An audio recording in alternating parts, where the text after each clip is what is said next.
À Vermand, dans l'Aisne, les sœurs Clarisse ont choisi d'implanter leur monastère dans une ancienne briqueterie, au plus proche du monde rural.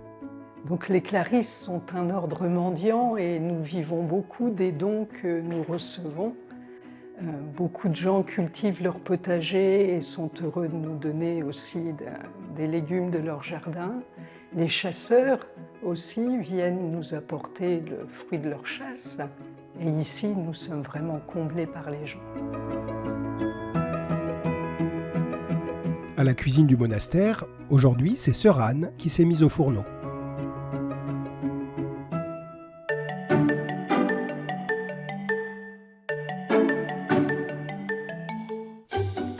Bonjour, bienvenue dans la cuisine du monastère des Clarisses à Vermand. Aujourd'hui, je vais vous proposer 3 recettes dont la particularité est d'être sans lactose. La première recette, c'est un dessert au spéculoos coco.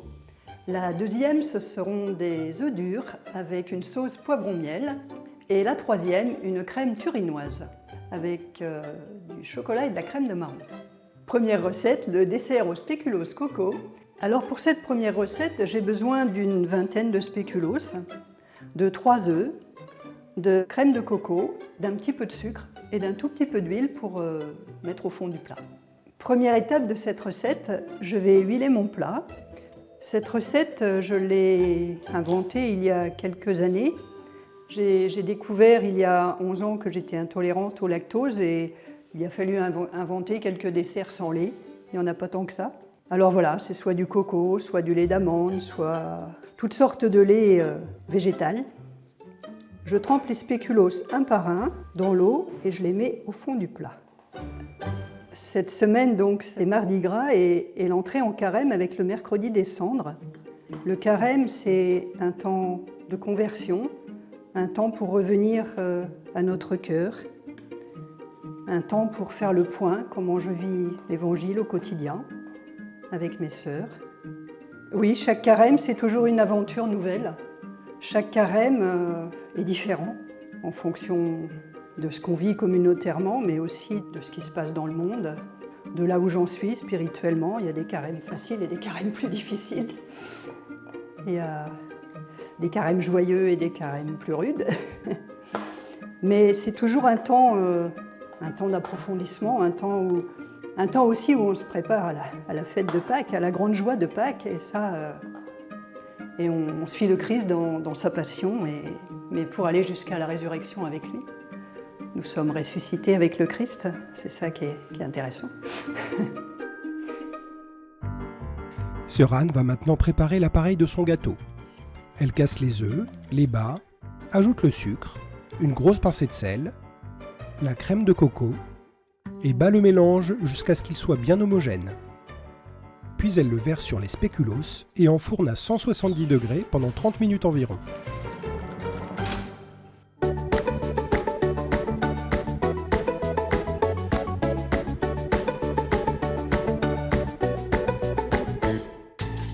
Deuxième recette de cette émission, des œufs durs à la sauce poivron-miel.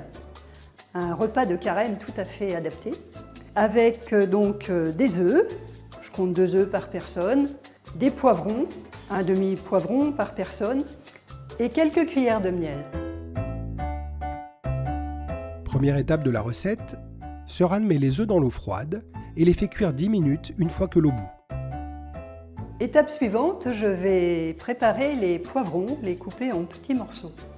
Et je vais couper fin les déchets pour que le compost se décompose plus vite, donc on fait le plus fin possible. Alors je profite de ce moment de découpe des poivrons pour évoquer un peu mon cheminement. J'ai grandi dans une famille chrétienne, pratiquante. J'ai 3 frères, donc en milieu plutôt masculin. Après la terminale, je suis allée faire un camp avec des frères franciscains et capucins.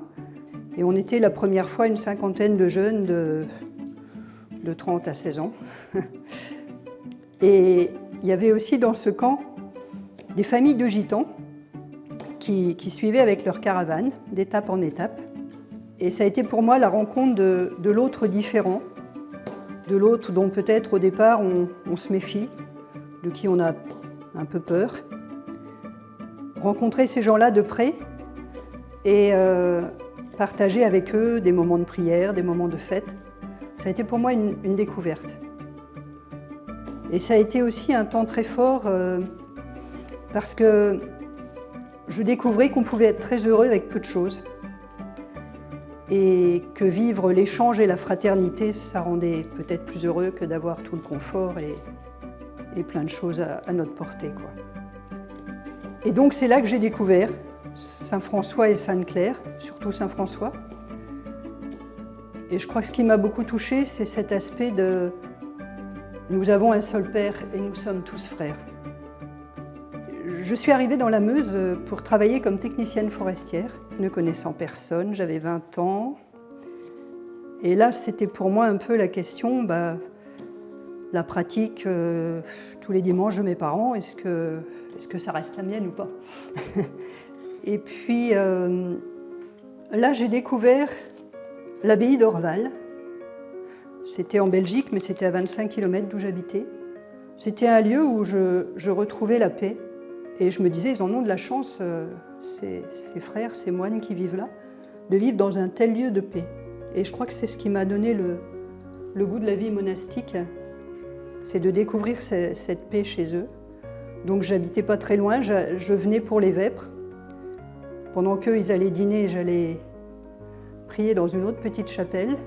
Et je restais jusqu'au complis. Il y a une période où j'ai fait ça assez souvent. Et puis, petit à petit, je me suis posé la question, pourquoi pas moi? Je suis allée voir des communautés cisterciennes en Belgique et en France. Et pour moi, ça reste un peu un mystère, mais beaucoup de sœurs me disaient, va voir chez les Clarisses. Et donc, j'ai fini par écouter. J'ai mis un peu de temps. Et j'ai fini par m'arrêter chez les Clarisses de Tinqueux, à côté de Reims, à l'époque. Maintenant, elles sont à Cormontreuil. Bon, j'ai fait des stages, j'ai disparu pendant un temps, je suis revenue, enfin, voilà. Et puis, j'ai fini par me décider à rentrer à 30 ans. Et peu après mes premiers vœux, je suis arrivée à Vermand.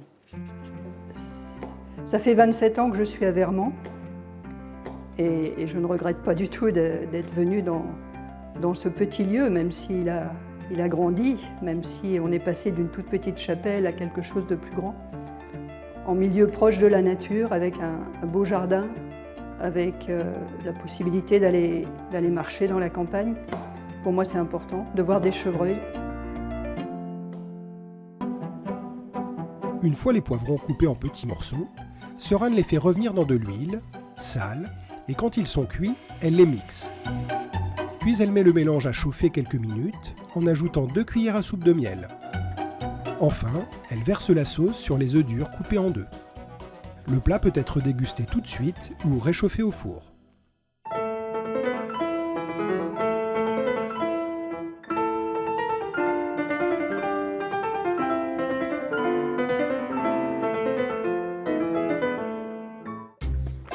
Troisième recette de l'émission, la crème turinoise.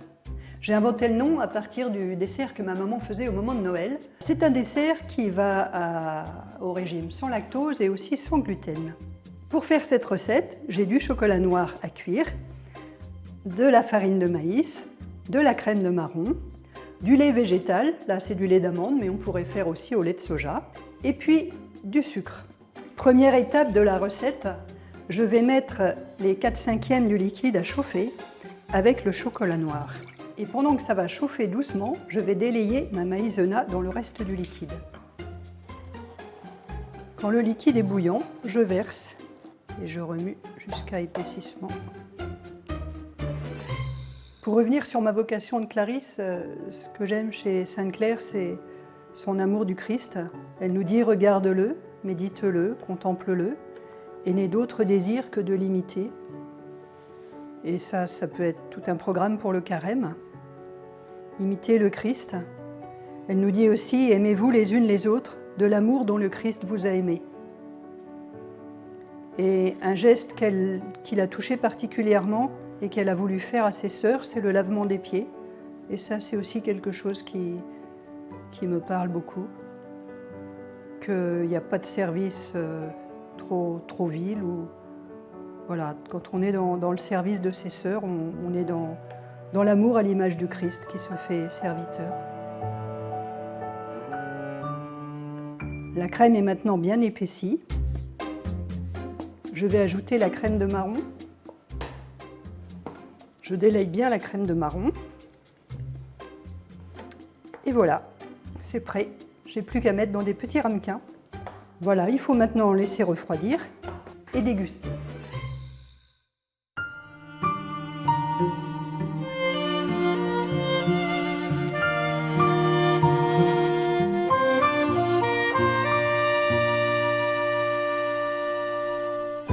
Nos recettes sont maintenant terminées. Nous avons donc le dessert spéculoos coco, les œufs durs à la sauce poivron miel et les crèmes turinoises. 3 recettes qui peuvent convenir au temps du carême. Les œufs durs pour tous les jours, les desserts pour les fêtes et les dimanches. Et puis je vous souhaite un bon temps, une belle route vers Pâques et la lumière de la résurrection. Et je vous souhaite à tous bon appétit.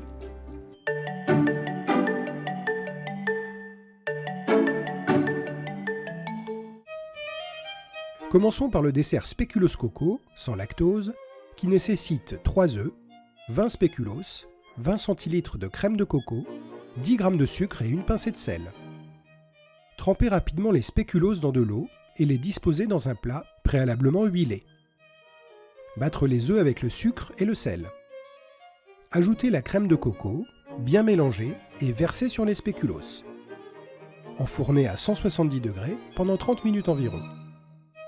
Continuons avec les œufs durs à la sauce poivron miel, pour lesquels vous aurez besoin de 12 œufs, 3 poivrons rouges et 2 cuillères à soupe de miel. Commencez par cuire les œufs durs 10 minutes. Coupez les poivrons en petits morceaux et les frire dans un peu d'huile. Assaisonnez.